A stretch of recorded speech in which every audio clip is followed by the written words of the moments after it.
Boa tarde, crianças. Meu nome é Ediane, eu sou a docente que vou estar passando com vocês esse período de quarentena e a gente vai estar trabalhando aqui as nossas aulinhas, tá? Nós estamos falando sobre enfermagem médica 2. Sei que vocês já fizeram boa parte da matéria com a professora Hilda, mas eu estou apenas fazendo uma revisão. E como eu já passei o cronograma para vocês, no dia 6 vai ser realizado a prova.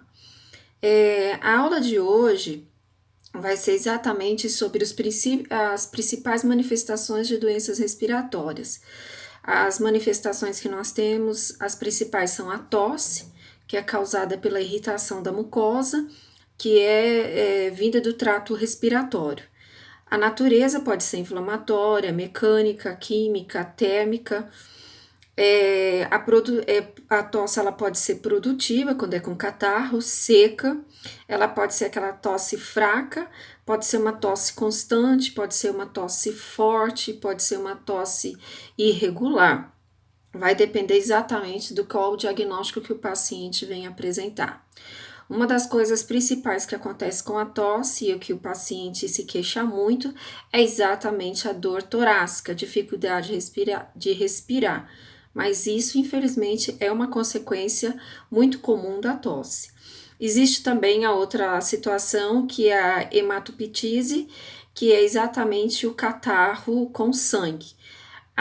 Isso causa muita confusão, porque alguns pacientes confundem que catarro com alguns fios de sangue, eles vêm e falam pra gente, olha, eu tô escarrando sangue.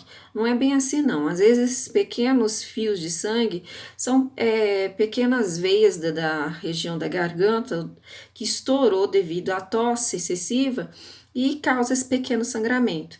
Quando a gente fala de catarro com sangue, é que vem na massa mesmo do catarro, sangue, vem até de uma forma única, vem o sangue vindo realmente com aquela quantidade um pouco maior de o catarro, na verdade, vindo com uma quantidade um pouco maior de sangue.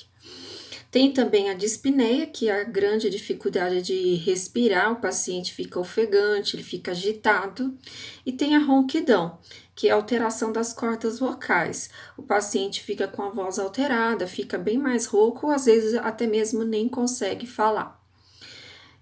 Quais os meios? A tosse pra gente é um problema? Sim, é um problema. E aí, nós temos que fazer exames para detectar esse problema. Raio-X, cultura de Bar, que nada mais é que o exame de escarro para detectar bacilos de Koch, que é quando a gente suspeita que o paciente está com tuberculose, a broncoscopia, entre outros exames que podem ser solicitados. Continuando nesse assunto das principais manifestações de doença respiratória, nós temos gripe e resfriado. Hoje nós estamos aí numa pandemia por causa do Covid-19, que é exatamente uma gripe, mas não é uma gripe tão simples, é uma gripe bem mais grave, que causa e que inclusive leva a problemas respiratórios importantes. Na gripe, nós temos aí a obstrução nasal, que é o catarro, que congestiona a região nasal, principalmente as narinas, e leva a um desconforto bastante grande. O espirro, que é uma das primeiras coisas que começa a acontecer, o cansaço, que é aquela pessoa que fica o tempo inteiro desanimada, a febre, que geralmente ela passa de 38 graus, a tosse, calafrios, que é exatamente decorrente da sensação da febre. Tratamento: repouso e muita hidratação. Caso não melhore esse processo, aí realmente procurar um médico para aí ver um tratamento medicamentoso. Importante, nunca se automedicar. Nós temos aí também a sinusite, que é uma infecção. A sinusite ela pode ser crônica ou aguda, que é uma infecção após um resfriado ou até uma infecção causada por algum outro tipo de problema. Meios de detectar a sinusite através do raio-x da face. Sinais e sintomas: a cefaleia intensa, principalmente na região frontal, febre, mal-estar, às vezes com catarro, às vezes não, mas a sensação de cabeça sempre estar pesada é a primeira queixa que o paciente fala pra gente. Tratamento totalmente medicamentoso, após prescrição médica. A ingesta de líquido, bastante líquido, repouso, afastar fatores alérgicos, que isso é bastante importante, como cortina, tapete, bicho de pelúcia, produtos de limpeza, que também leva a esse aumento desse problema.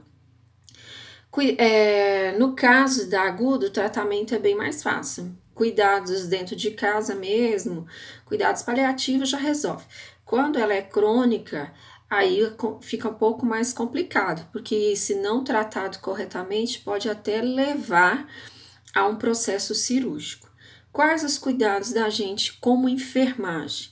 Repouso, uso da medicação corretamente, e aí entra realmente os antibióticos, ingestão de muitos líquidos, gargarejo, aí realmente o médico vai fazer a recomendação que tipo de gargarejo que deve ser feito, evitar locais poluentes, fumaça, produtos de limpeza, pessoas que gostam de fazer a higiene da casa com produtos muito fortes, isso prejudica bastante.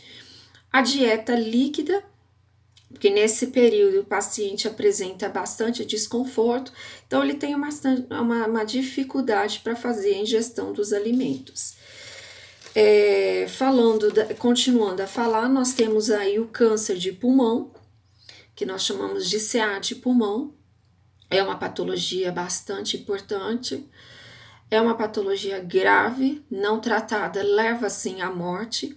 Por quê? Porque o pulmão é acometido de células malignas que disseminam pelo pulmão todo. Primeira consequência que vai trazer é realmente a dificuldade respiratória.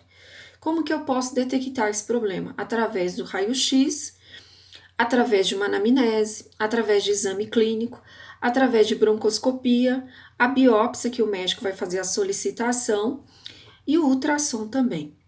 Quais são os sinais e sintomas? Vai depender muito do que o paciente relata para o médico e também de qual a gravidade que se encontra esse problema.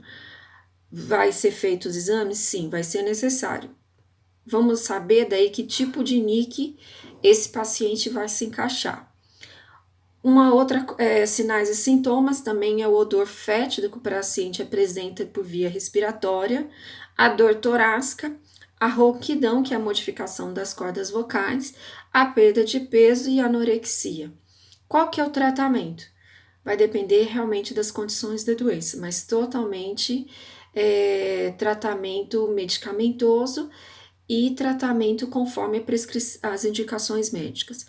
Qual que é a nossa função como profissionais da enfermagem? Suporte nutricional, porque esse paciente tem uma certa dificuldade de se alimentar, alívio, controle da dor, totalmente apoio emocional. Pacientes portadores de qualquer patologia de CA, a primeira pensamento deles é morte. E a gente, claro, como profissionais da saúde, nós temos que estar trabalhando essa situação para que ele não se sinta tão ruim, tão mal assim.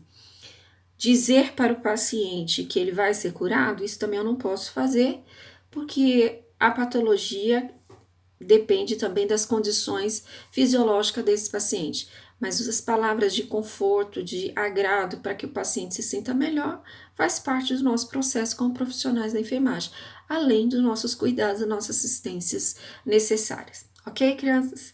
Espero vocês para a próxima aula. Beijos, tá?